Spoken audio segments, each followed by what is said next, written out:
मित्रांनो नमस्कार, तुमचं प्रत्येक स्वागत इंडिक विचारमध्ये. मी अजय सुदामे. शेवटी 4 महिन्यांनी म्हणजे 28 फेब्रुवारीला हे युद्ध सुरू झाले होते. 4 महिन्यांनी इराण युद्ध संपणार असे दिसते आहे. तशा बातम्या विधानं एक एक करून बाहेर येत आहेत. डोनाल्ड ट्रम्प यांनी स्वतःसुद्धा याच दिशेने संकेत देणारी वक्तव्य मागच्या काही दिवसात दिली आहेत. खरं म्हणजे 60 दिवसाकरता ही युद्धबंदी होणार अशी बातमी माझ्याकडे रविवारीच आली होती, परवा रविवारीच आली होती.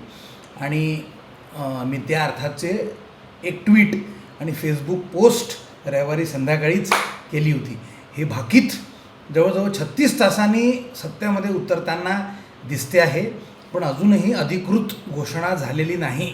पण आंतरराष्ट्रीय बाजारात उतरत्या तेलाच्या किमती आणि चढते शेअर मार्केटसुद्धा याच दिशेने अंगुली निर्देश करत आहेत. पण जोपर्यंत अधिकृत ऑफिशियल अनाऊन्समेंट येत नाही तोपर्यंत आपण नक्की काही सांगू शकत नाही. त्यामुळे तोपर्यंत कीप युअर फिंगर्स क्रॉस्ड. पण असो, तो आपला आजचा मुख्य मुद्दा नाही. आजचा आपला मुख्य मुद्दा आहे अमेरिकेचे परराष्ट्र सचिव मार्को रुबियो यांचा भारताचा 4 दिवसाचा दौरा. त्याआधी अमेरिकेचे अध्यक्ष डोनाल्ड ट्रम्प स्वतःसुद्धा चीनच्या दौऱ्याला जाऊन आले.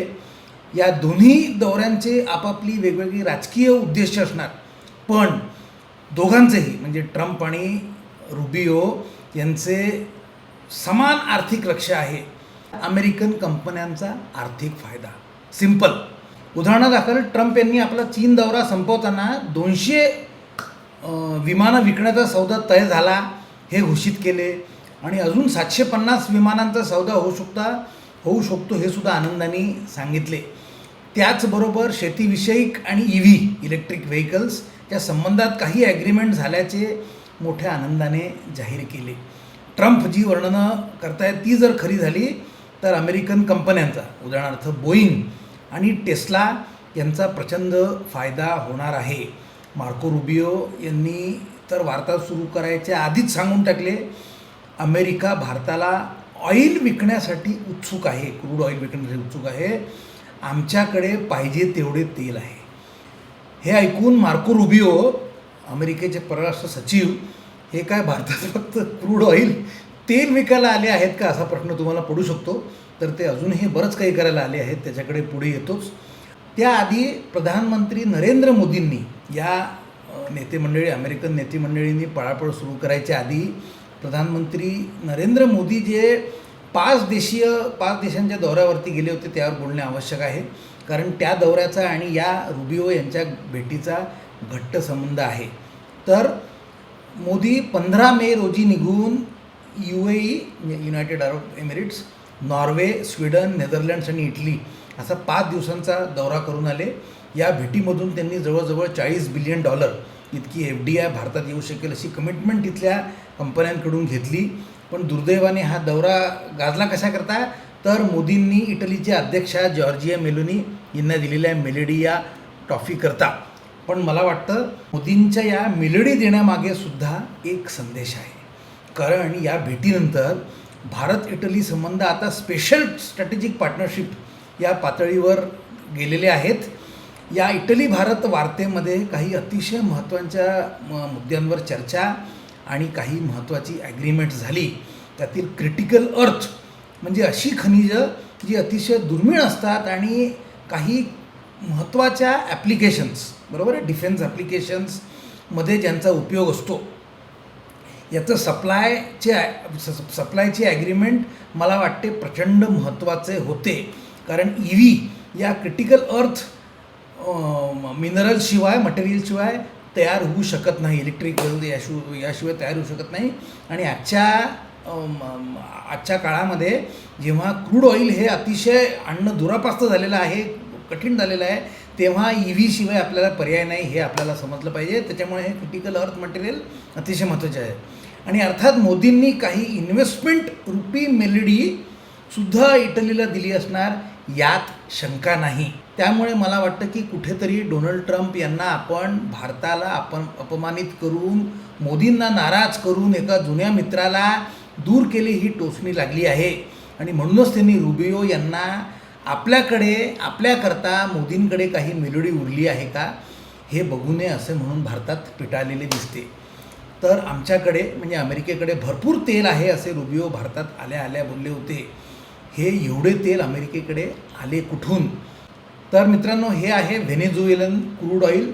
अमेरिकेने त्यांचे शेजारी राष्ट्र व्हेनेझुएला, जिथे जगातील सगळ्यात मोठा तेल साठा आहे, त्या देशाच्या राष्ट्राध्यक्षांना जानेवारीमध्ये किडनॅप केले आणि आता तिथे अमेरिकन स्टूज कठपुतली डेल्सी रॉड्रिगेज हिला खुर्चीवर बसवले आहे. मुद्दा काय की एक प्रचंड तेल साठ्यावर अमेरिकेचे नव्याने प्रभुत्व स्थापित झालेले आहे. तेच तेल घेऊन मार्को रुबियो भारतात आले आहेत आणि ते अगदी उघडपणे, काहीही आडपडदा न ठेवता जाहीरपणे ओरडत आहेत, तेल ले लो तेल. आता भारतासमोर उभा राहिलेला प्रश्न हा की अमेरिकेचे तेल घ्यायचे की नाही. यावर काही लोक म्हणू शकतील की यात काय मोठे.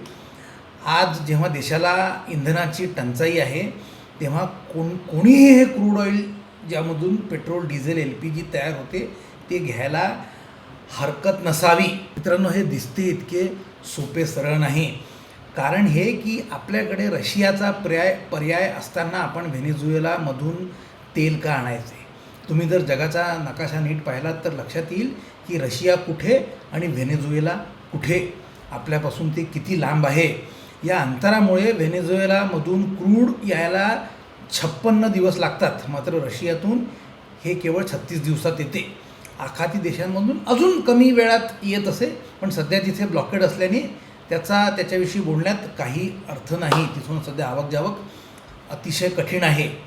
तर रशियन क्रूड उपलब्ध असताना जे की कमी अंतरावरून येत असल्यामुळे स्वस्तात मिळणार हे नक्की आहे, व्हेनेझुएलाकडून येणारे तेल का घ्यायचे?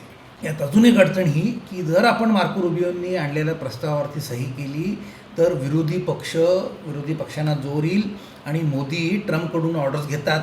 भारताची समप्रभुता धोक्यात आली, मोदींनी देश विकला वगैरे ही बोंबाबोंब सुरू होईल. विरोधी पक्ष आणि त्यापेक्षाही जास्त लेफ्ट लिबरल इस्लामिक गँग, लेली गँग रस्त्यावर उतरून या खुदा लुट गए, बर्बाद हो गए, बचाव बचाव, अल्लाह अल्लाह करत पळत सुटेल. जेव्हा की हे सगळे आरोप धादांत खोटे आहेत, मूर्खपणाचे आहेत.